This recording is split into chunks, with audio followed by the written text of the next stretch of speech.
Muito bem, meus amigos, estamos de volta. Vamos terminar os impostos federais. E aí eu quero conversar com vocês acerca do ITR, que é um imposto incidente sobre a propriedade territorial rural. Vejamos, ele está previsto no artigo 153, inciso 4 da Constituição Federal, inciso 6, perdão, da Constituição Federal, né? E também dos artigos 29 a 31 do Código Tributário Nacional.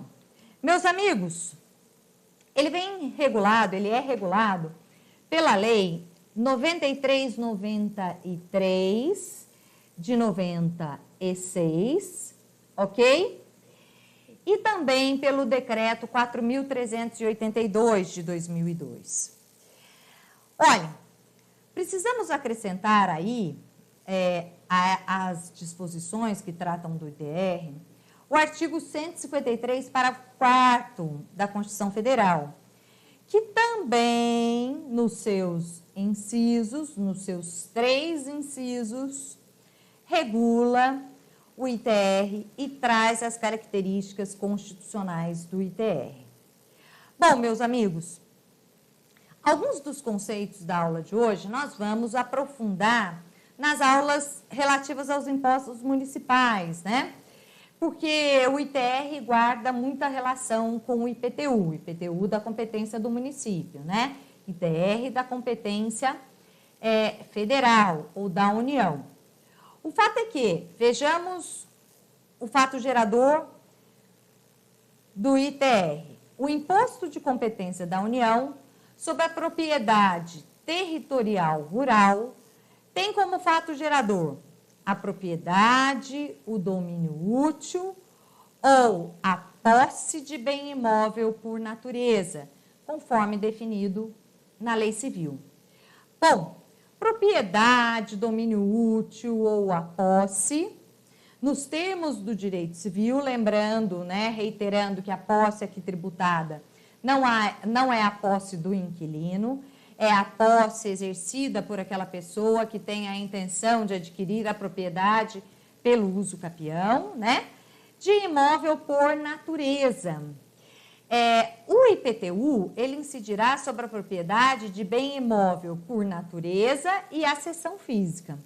Essa distinção de bem imóvel por natureza ou acessão física, ela não aparece no Código Civil atual, mas ela existia no Código Civil de 16, salvo engano, o artigo 76.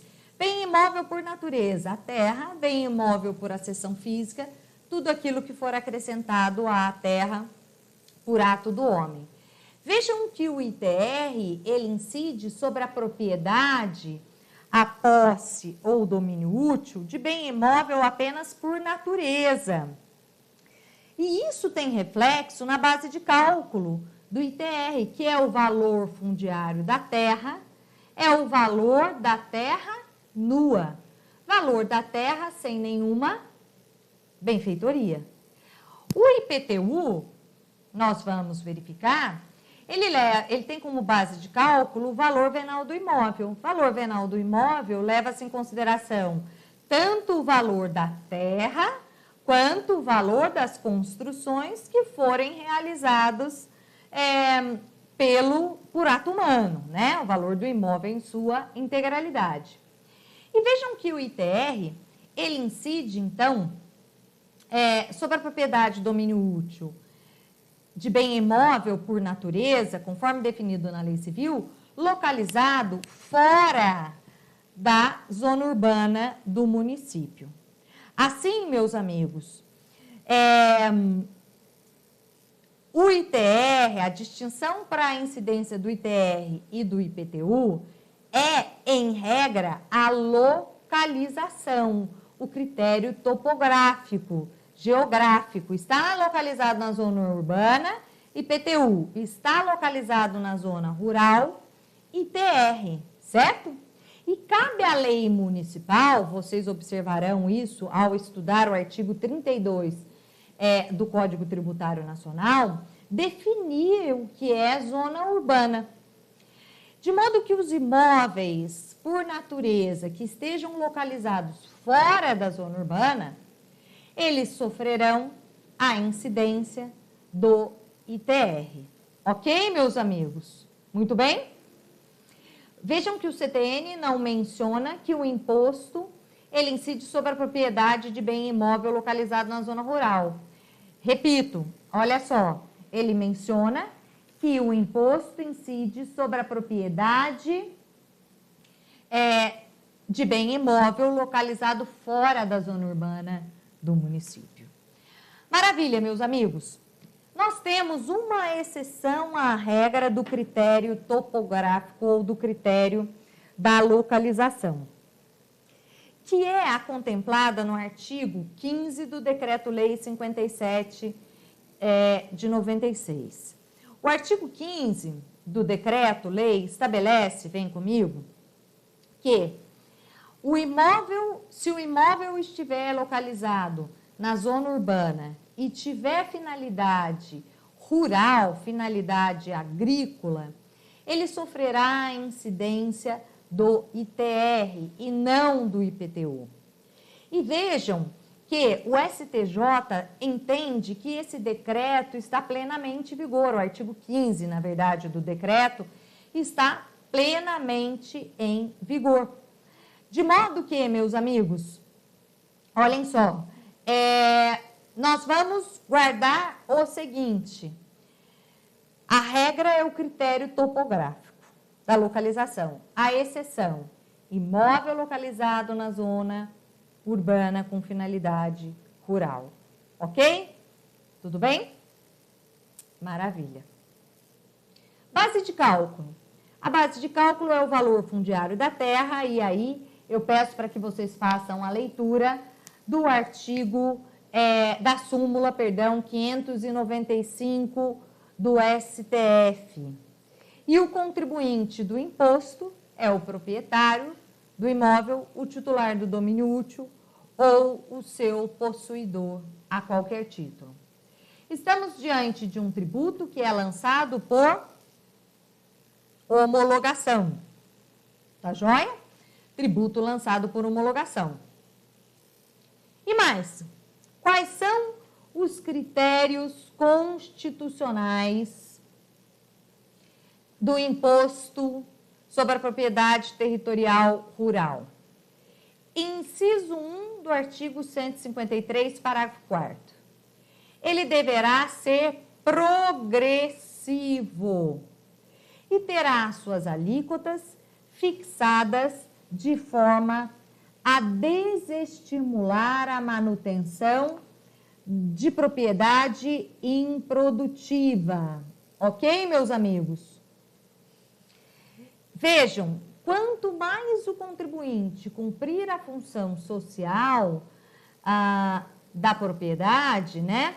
Ou ele mantiver a sua propriedade de forma produtiva, menor será a incidência do ITR, tá? Porque as alíquotas deverão ser fixadas de forma a desestimular a manutenção das propriedades improdutivas. E mais, ele pode ser, ou melhor, será progressivo. Tudo bem? Mas ele não incidirá sobre pequenas glebas rurais definidas em lei quando as explore o proprietário que não possua outro imóvel. Nós estamos diante de uma norma imunizante. Por que norma imunizante? Porque é a Constituição Federal estabelecendo que o ITR, vem comigo, ele não incide na situação contemplada no artigo 153, parágrafo 4º, inciso 2. Ou seja, olha só, quando alguém for proprietário de uma pequena gleba rural, conforme definido em lei. Lei 93/96, em seu artigo 2º, define o que é uma pequena gleba rural. Quando a explore o proprietário, então alguém tem que ser proprietário de uma pequena gleba rural e deve explorar a terra, e não pode ter outro imóvel, não pode possuir outro imóvel, seja urbano, seja rural. Tá joia? Então, vamos repetir. Não incidirá sobre pequena gleba rural, definida em lei, quando a explore o proprietário que não possua outro imóvel. Mas,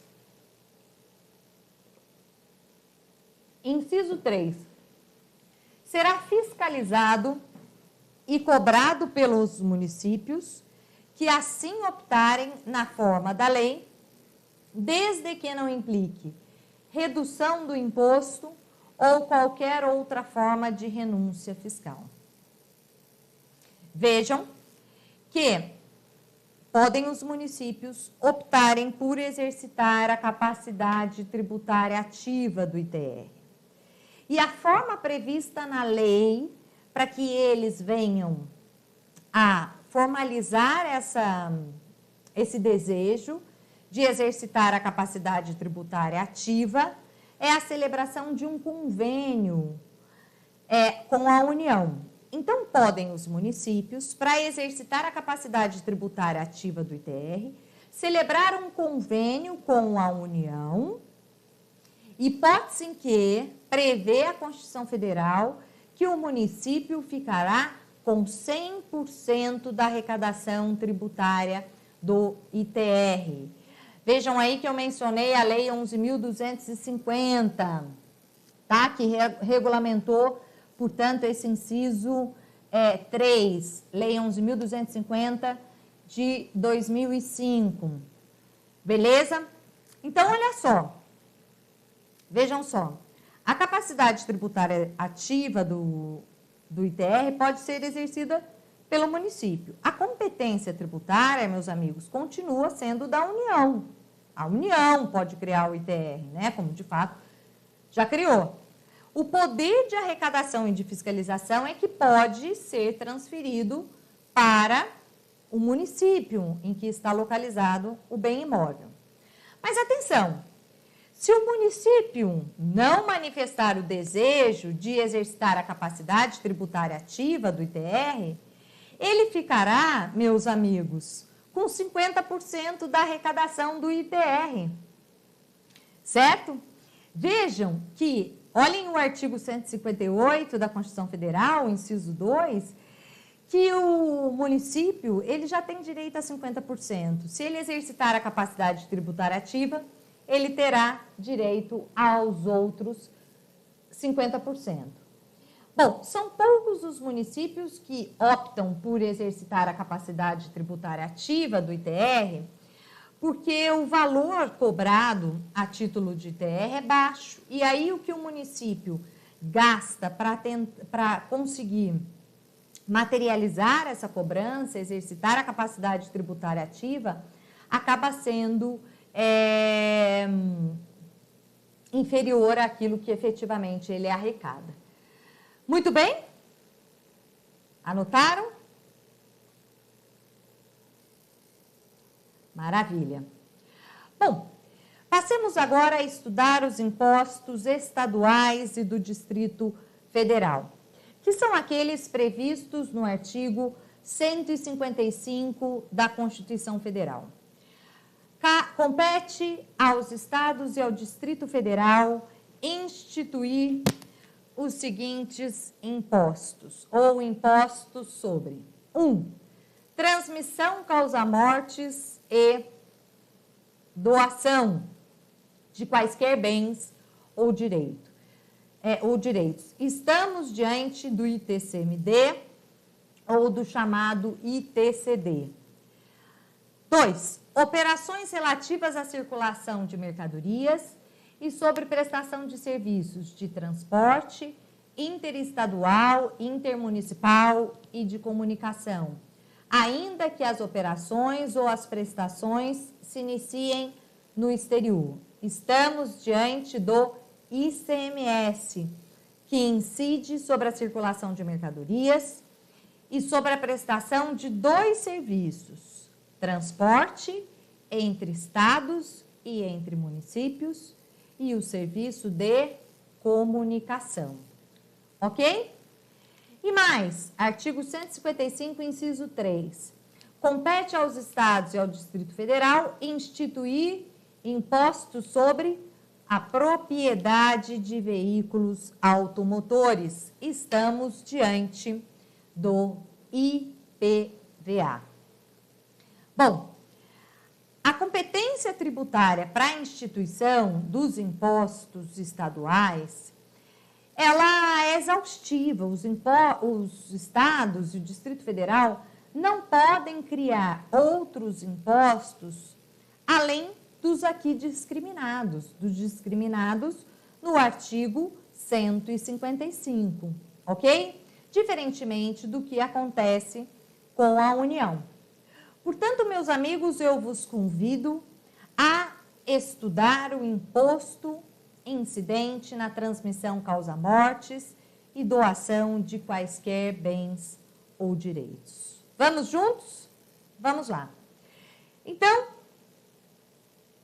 estamos diante do imposto sobre a transmissão, causa-mortes e doação de bens e direitos. Olha só, guardem comigo. A transmissão aqui acontece de modo não oneroso, de forma graciosa, seja em razão da morte, seja em razão da doação. E o imposto incide tanto na transmissão de bens imóveis, quanto na de bens móveis, em razão da morte, da herança ou da doação. Tudo bem, meus amigos? Então, ele vem previsto no artigo 155, inciso 1 da Constituição Federal, e também no parágrafo 1º do artigo 155, tá? Nos seus 4 incisos. Bom, no Código Tributário Nacional, o ITCD, decorre dos artigos 35 a 42 do Código Tributário Nacional, né? E aí eu coloquei que vocês deverão interpretar esses dispositivos à luz da Constituição Federal.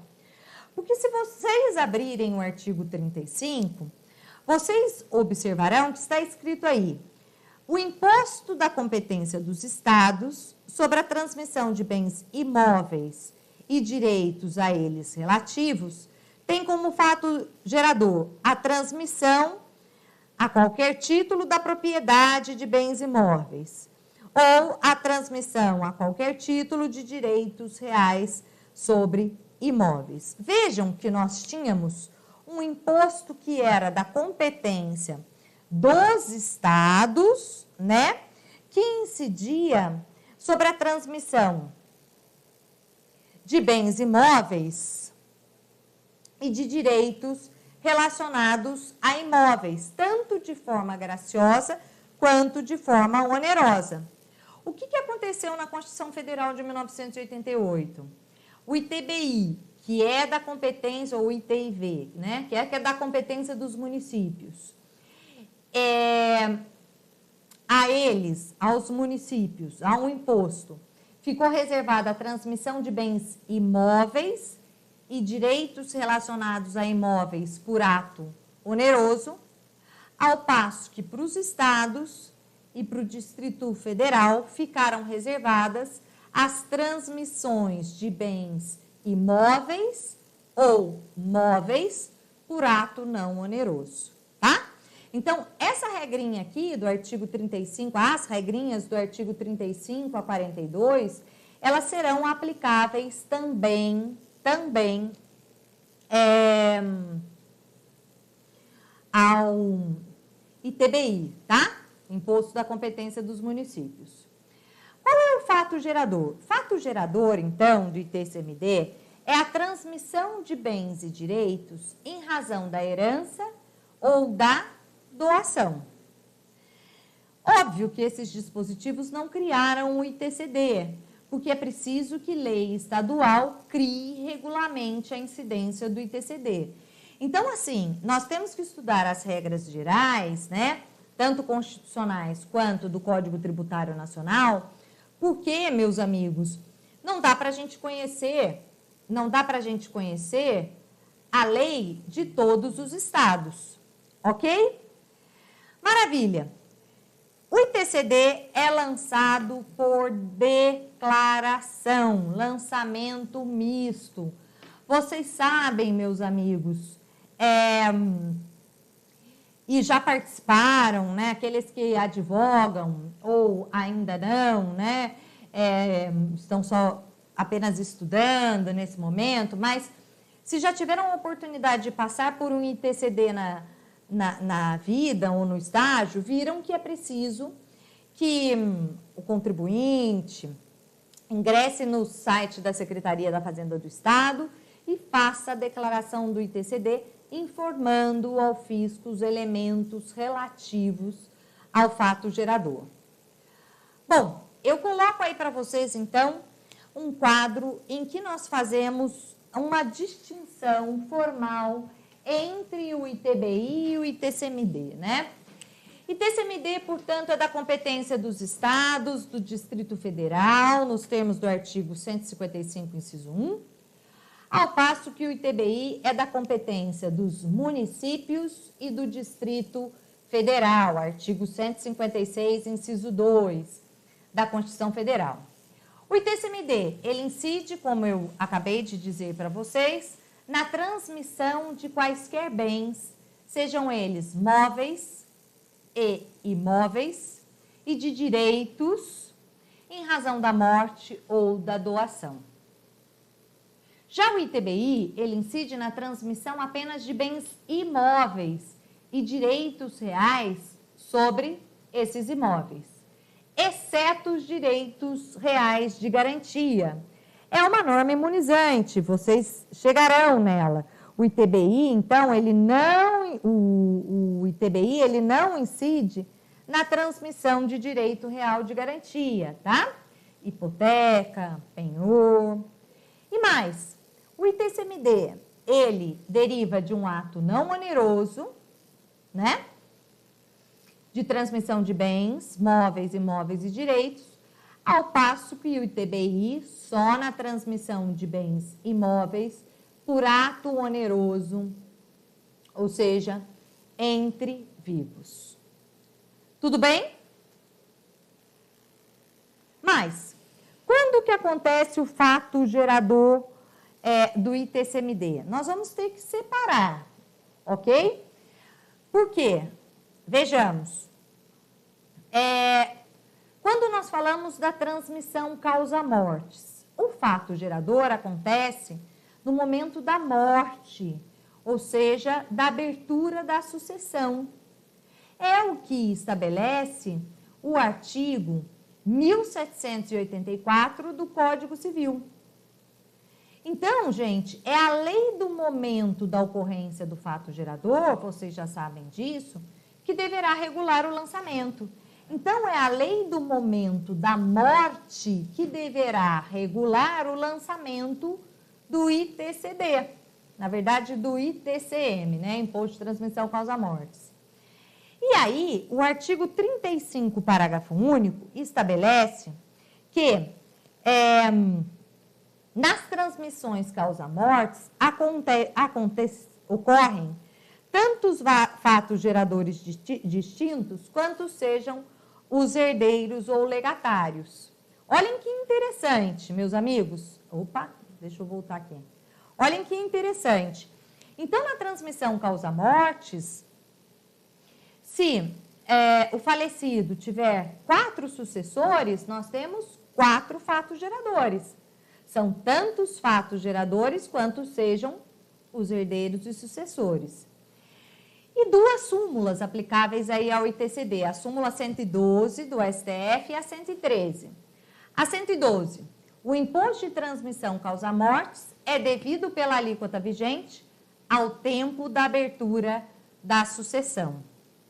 Súmula 113, o imposto de transmissão causa-mortes é calculado sobre o valor dos bens na data da avaliação. Reitero, o valor a ser cobrado, a alíquota a ser cobrada, né, a ser aplicada, deverá ser aquela do momento da abertura da sucessão, ou seja, da morte. E na doação? Quando nós falamos de bens imóveis, o fato gerador acontecerá no momento do registro do título translativo no cartório de registro de imóveis. E bens móveis acontecerá com a tradição, artigo 1267 do Código Civil. Nós sabemos também que na doação de bens imóveis, se posso falar, professor Tabelian, quando a gente lavra uma escritura de doação, né, a gente já exige a apresentação do comprovante do recolhimento ou da desoneração, no caso do ITCD. Por quê? Única e simplesmente em virtude, meus amigos, da responsabilidade tributária. Mas o fato gerador, e nós vamos guardar isso para o concurso, acontece com o registro do título translativo no cartório de registro de imóveis. Ok? Imóveis com a tradição. Mas existe prazo para abertura e término do inventário. Concordam? Existe prazo para a abertura e término do inventário. Artigo 611 do Código Civil, Código de Processo Civil, prevê que o processo de inventário e de partilha deve ser instaurado dentro de 2 meses a contar da data da abertura de sucessão, ultimando-se nos 12 meses subsequentes, podendo o juiz prorrogar esses prazos de ofício ou a requerimento da parte. Bom, não havendo cumprimento do prazo, as partes poderão ficar sujeitas à multa fixada na lei estadual. E, gente, a maioria dos estados estabelecem multa diante da não observância do prazo. Ok? E aí, vejam vocês, o STF expediu a súmula 542, a qual estabelece que não é inconstitucional, vamos lá? Não é inconstitucional a multa instituída pelo Estado-membro como sanção pelo retardamento do início ou da ultimação do inventário. Então, vejam que o Supremo entende que é perfeitamente constitucional o estabelecimento de multa pelo não cumprimento do prazo.